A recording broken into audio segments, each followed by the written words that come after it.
बीन्सची भाजी बनवायची। बीन्स कट करून घेतले आहे। कांदा, टोमॅटो, लसूण कट करून घेतलेला आहे। कढईमध्ये 1.5 पळी तेल टाकायचं आहे। त्यामध्ये लसूण, कांदा,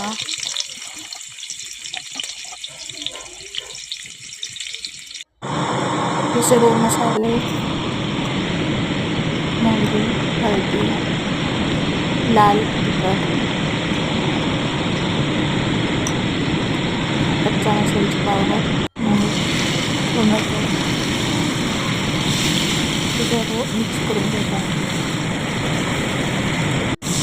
त्यामध्ये छान व्यवस्थित असे बीन्स टाकायचे आहे। त्यावर 10 मिनिट शिजवून घ्यायचं। छान तयार झाली आहे आपली भाजी बीन्सची। माझ्या चॅनलला सबस्क्राईब करा, लाईक करा, शेअर करा। धन्यवाद।